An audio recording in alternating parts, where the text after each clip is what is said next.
ఆంధ్రప్రదేశ్లో అత్యంత 420 డెకాయిడ్ దొంగ సైకో అయినటువంటి జగన్మోహన్ రెడ్డి అత్యంత నికృష్టమైనటువంటి ఆలోచన చేస్తున్నట్టుగా తెలుస్తూ ఉంది. కేవలం 11 మంది ఎమ్మెల్యేలు మాత్రమే గెలవడంతో అసెంబ్లీకి రాకుండా ఎగ్గొట్టడం కోసం జగన్మోహన్ రెడ్డి ఎమ్మెల్యే పదవికి రాజీనామా చేయడానికి, దానికి కారణంగా ఈవీఎంపై యుద్ధం అంటూ సొల్లు చెప్పడానికి సిద్ధమైపోతున్నట్టుగా తెలుస్తూ ఉంది. అసలు ఇంతకీ జగన్మోహన్ రెడ్డి ఇలా ఎందుకు ఆలోచిస్తున్నాడు, ఏంటా కథ అనేది ఈ వీడియోలో వివరించబోయే ముందుగా ఇప్పటివరకు మన ఛానల్ సబ్స్క్రైబ్ చేయని వాళ్ళు ఖచ్చితంగా సబ్స్క్రైబ్ చేయండి. ఇక విషయానికి వస్తే జగన్మోహన్ రెడ్డి అనేటువంటి వాడు ఎంతటి దొంగో, 420 దౌర్భాగ్యుడో, నీచుడో, నికృష్టుడో, అరాచకవాదో ఒక్కసారి అతని చేతికి అధికారం ఇచ్చిన తర్వాత ఈ రాష్ట్ర ప్రజలందరికీ అర్థమైపోయింది. అందుకే ప్రజలు చరిత్రలో, ఆంధ్రప్రదేశ్ చరిత్రలో ఎప్పుడూ చూడని విధంగా అధికారంలోకి వచ్చేటువంటి పార్టీకి 164 స్థానాలు. ఎన్టీ రామారావు గారు ఉన్నప్పుడు కూడా ఆ స్థాయిలో స్థానాలు ఏ పార్టీకి రాలేదు. అసలు భారతదేశానికి స్వతంత్రం వచ్చిన తర్వాత ఆంధ్రప్రదేశ్లో వేరే రీజనల్ పార్టీలు కూడా లేనప్పుడు కూడా కాంగ్రెస్ పార్టీకి కూడా ఈ స్థాయిలో సీట్లు కానీ ఓట్లు కానీ రానటువంటి పరిస్థితి. అప్పుడు కూడా ప్రతిపక్షాలకు 30 సీట్లు 40 సీట్లు వచ్చాయి. కానీ జగన్మోహన్ రెడ్డి 11 సీట్లకు పరిమితం చేశారు.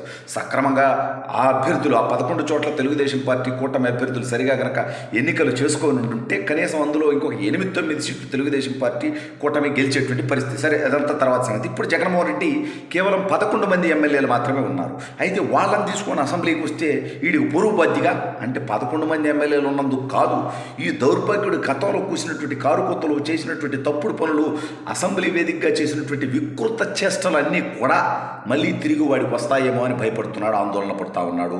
ఎందుకంటే ఈడు ఒక సైకో, ఈడు ఒక శాడిస్ట్. శాశ్వతంగా తెలుగుదేశం పార్టీని లేకుండా చేద్దామనుకున్నాడు.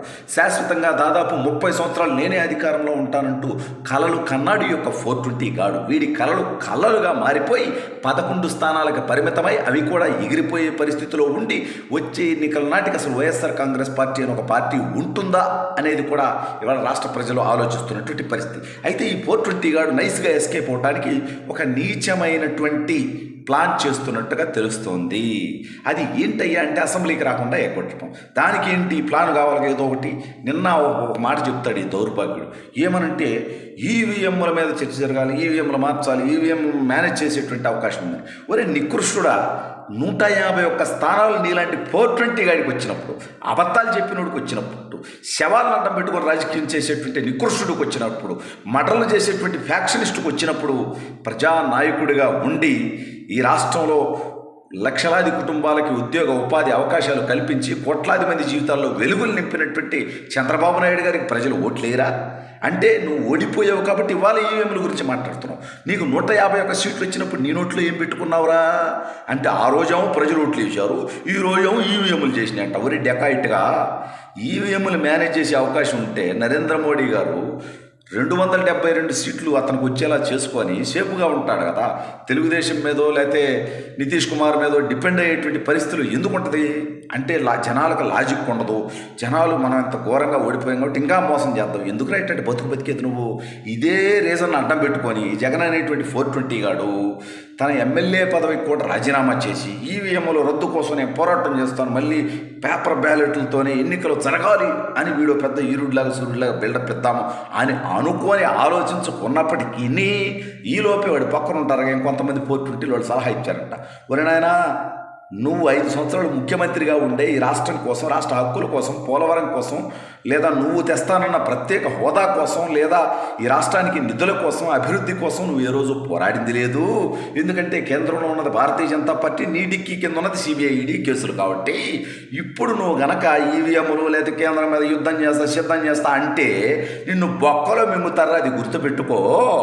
అంటే ఈడికి కావాల్సింది కూడా అదే. బయట ఉంటే ఈడి ఘోర అవమానాలు జరుగుతాయి, ప్రజలు మొహాన వస్తారు. అందుకే మనం చూసాం రిషికొండలో 500 కోట్ల ప్రజాధనాన్ని పెట్టి ఈ దౌర్భాగ్యుడు ప్యాలెస్ కట్టుకోవడం ఏంటంటే రాష్ట్ర ప్రజలు ఒక్కసారి ఆలోచించండి. నిన్న కూడా వాడికి 39% ఓట్లు వచ్చాయి. దయచేసి వీడికి 3% ఓట్లు వచ్చేదానికి కూడా అర్హత లేనిటువంటి నికృష్టుడు. అదేవిధంగా తాడేపల్లిలో వాడు కట్టుకున్న ప్యాలెస్ చూస్తే ఆశ్చర్యం ఏంటంటే చుట్టూ ఇనప ఫెన్సింగ్. ఏంద్ర అంతంతగా స్థాయిలో పెట్టుకున్నామంటే ఒక నియంత, ఒక నికృష్టుడు, ఒక దౌర్భాగ్యుడు, ఒక శాడిస్టు, ఒక సైకో తను చేసినటువంటి తప్పుడు పనులకు ప్రజలు తిరగబడతారేమో, ప్రజలు దాడి చేస్తారేమో, ప్రజలు కొడతారేమో, ప్రజలు ఇంట్లోకి వచ్చి మరీ కొడతారేమో అనేటువంటి భయం, ఆందోళన ఉంది. కాబట్టి ఆ దౌర్భాగ్యుడు ఆ స్థాయిలో కట్టుకున్నాడు. ఏందిరా ఇదా కోటలు కట్టుకున్నాడు. దౌర్భాగ్యుడు, ప్రజల దగ్గర నుంచి దోచుకున్న సొమ్మెగా అయితే కొంపదీసి ఆ గోడ లాంటి బయటికి తీస్తే వ్యవహారం నాకు తెలిసి ఆ ఐరన్ రాడ్లు కానీ ఏవైతే పెట్టాడు ఫెన్సింగ్ పెట్టుకున్నాడో అది కూడా ప్రజాధనంతోనే వాడు కట్టుకొని ఉంటాడన్న ఆలోచన, దాన్ని కూడా బయటికి తీసేటువంటి ప్రయత్నం చేద్దాం. అయితే ఈ దౌర్భాగ్యుడు ప్రజల్లోకి ముఖ్యమంత్రిగా ఉన్నప్పుడు వచ్చిందిలే పరదాలు కట్టుకొని, ఓడిపోయిన తర్వాత కూడా ప్రజల్లోకి రావట్లేదు ఈ దౌర్భాగ్యుడు. గతంలో కూడా వచ్చింది లేదు. వీడికి ప్రజలంటే ఏ భావం, అధికారం తెచ్చుకోవటానికి మాత్రం వాడుకునేటువంటి వ్యక్తిత్వం ఉన్నటువంటి ఈ దౌర్భాగ్యుడు ఇప్పుడు ఎమ్మెల్యే పదవికి రాజీనామా చేసి ఈవీఎంలపై యుద్ధం అనేటువంటి ఆలోచన చేస్తున్నట్టుగా తెలుస్తుంది. కాకపోతే అలా చేసావంటే బీజేపీ లేదా కేంద్రం నీ మీద కన్నెర్ర చేస్తే, నీ మీద ఆల్రెడీ కేసులు ఉన్నాయి కాబట్టి, నీటికి కింద తప్పుడు పనులు ఉన్నాయి కాబట్టి నువ్వు బొక్కలోకి పోతావంటూ తన పార్టీ వాళ్ళే తనని హెచ్చరించినట్టుగా తెలుస్తోంది.